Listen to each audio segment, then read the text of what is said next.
What are some very comforting facts? Scientists earlier this year made a massive breakthrough in curing blindness, like verging a cure. It was masked by the virus headlines, though. Crows and ravens love to play in snow. One of their favorite activities is rolling hills. In Switzerland, it is illegal to own just one guinea pig because they are very social animals. It's considered animal abuse to only have one. My heart.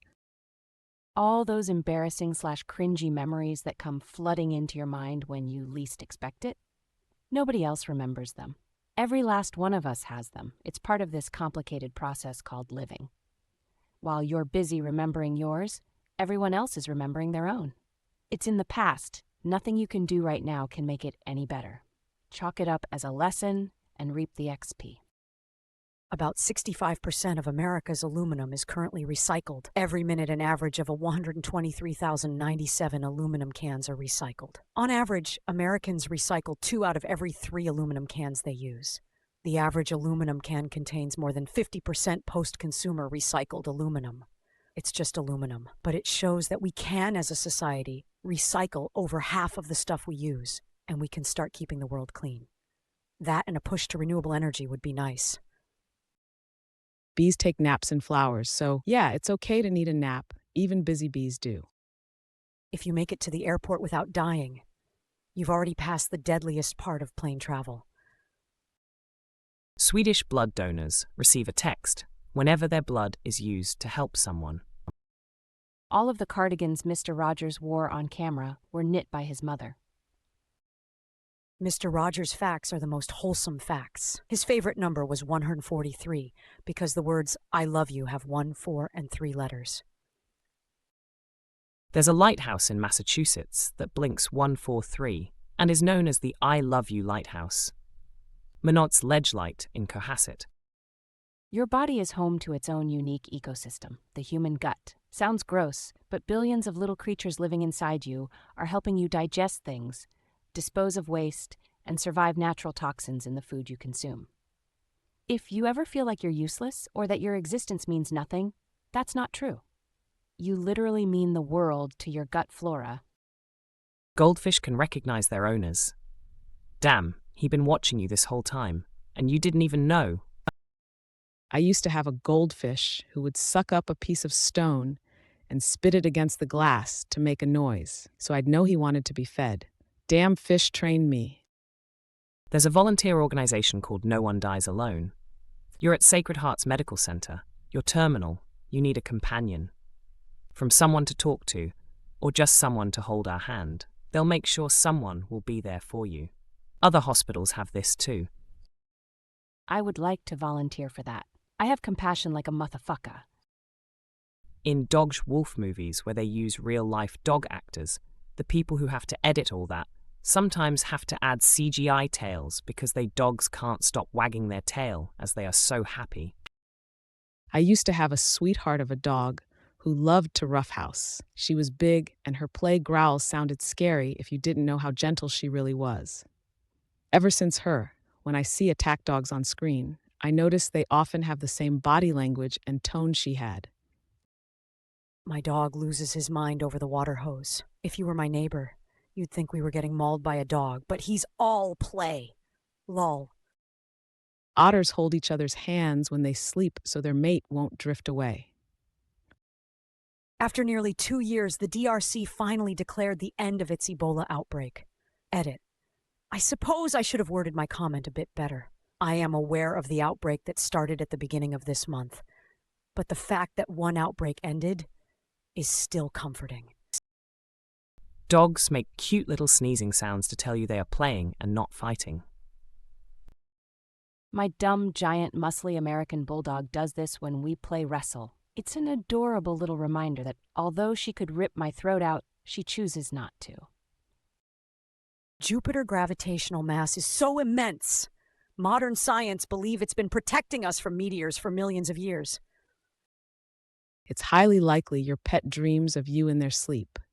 Edit. I can't find the exact article I read, but this one explains that most animals dream of things they do during the day. You're such a huge, loving part of their life, it makes sense they'd dream of you. You see the link on the screen. Mine is always humping me.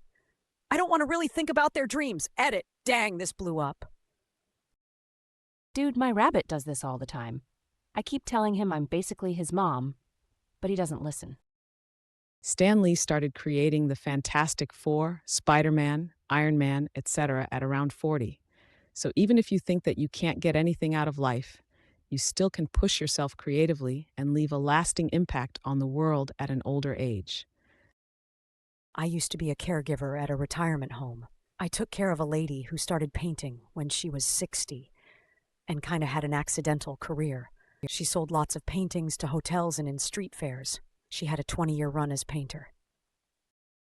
Wow, that is wonderful. There are many examples when people change their careers late in their lives. Ray Kroc spent his career as a milkshake device salesman before buying McDonald's at age 52 in 1954. He grew it into the world's biggest fast food franchise. Anna Mary Robertson Moses, better known as Grandma Moses, began her prolific painting career at 78. In 2006, one of her paintings sold for $1.2 million. Previously, she was a housekeeper and farm laborer.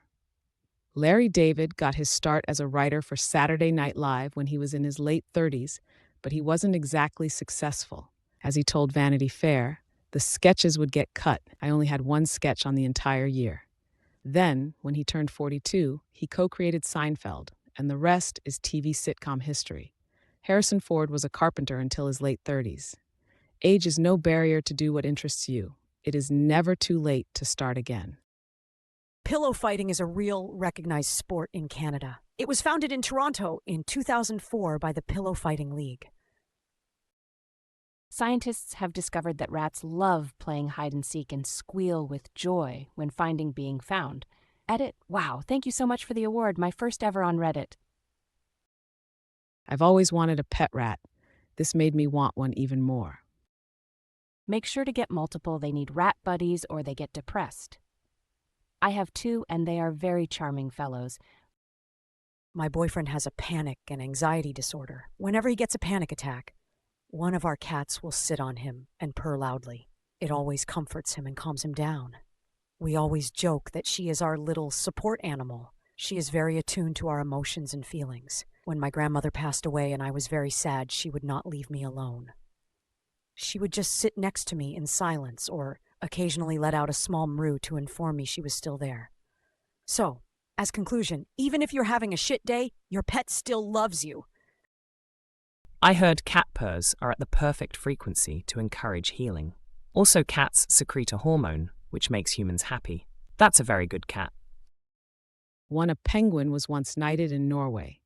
Blind people can smile even though they have never seen one. It is Human Nature 3. The voice actors of Mickey Mouse and Minnie Mouse got married in real life. A knighted penguin that holds the rank of brigadier lives in Edinburgh Zoo. He was promoted in 2016. Admitting you're wrong is not show weakness. It's the necessary step to become better. Liechtenstein once deployed 80 men for protecting the border against Austria. Despite their worries, they saw exactly 0 combat. When they called it a day, they returned home with 81 men. Because an Italian bloke bumped into them and wanted to come live in Liechtenstein. They literally made a friend on the way. But the real homeland defense was the friend they made along the way. An eiderdown comforter by Matuk sells for over $16,000. Eiderdown is harvested by collecting it from the eider's nest, making it the only down product that doesn't result in harm to the bird. I don't know. If I was an eider bird, I'd be pretty pissed off if someone kept nicking my bed every time I left it alone for a minute. The people who harvest the nest keep a schedule, so they only nick a nest the bird is done with, since birds typically only use the nest during mating, egg care, and chick seasons. So when a human just leaves their old mattress out on the sidewalk, it's trashy. But when a bird does it, it's $16,000. It doesn't matter how old you are, it's still okay to hug a teddy bear or soft absorbent toy of your choice when you are heartbroken and need someone to cry on. Edited to add, since So many are sharing the identity and story of their stuffed friends. I'm in my late 30s, my Teddy is probably just under 30. He once spoke echoed, but his voice is long gone. The light on his chest no longer lights up, but the removal of the electronics inside just made him more cuddly. He's missing an eye, he has a burn on his forehead from falling on a lamp bulb, and he's a bit threadbare in places. He sits on the head of my bed because he's a bit fragile these days, only coming down for damp cuddles on especially painful and lonely occasions. And to clarify for the young, heartbreak doesn't always mean a breakup. Think of all the worst days of your life. You've made it through every single one of them and are still going strong. There's always another day on the other side. If you've lost someone and you feel like that are completely gone from your life, think about the impact they have had on you, on your loved ones, on others, and think of how that impact continues to live on throughout all of life. That impact won't die with them either. The chain of life goes on. Existing is hard, but most things around you are also alive and going through their own cycles. So in a way, you're on this together. Malala Yousafzai, the girl who was shot in the head by the Taliban for insisting on going to school, recently completed her final exams in the University of Oxford. Whenever I've experienced heartbreak or something scary or intimidating, I remind myself I'm not the first person ever to have gone through. And for some reason, I always find it comforting. I'm not the first person to be scared or sad, and thousands of others have gotten through what I'm going through. And if they can get through it, why can't I? Edit to address some comments. I'm stating this is something I find comforting when I'm needing to cope. Doesn't mean it will work for everyone. And I don't view it as other have gone through this, so my feelings are not valid. It's more of thousands of other people have felt this way before. And if they can figure out how to cope with it or navigate and heal from it, then why can't I? This is just one of the many tools I have in my coping toolbox that I use. It's me telling myself, if other people can figure out how to get through this situation experience, then I can too. I just drawing inspiration from others. And thank you for the awards. It's very kind of you all. Thanks for watching. Leave a comment below and tell us what you think about all these situations. And don't forget to check out our other videos.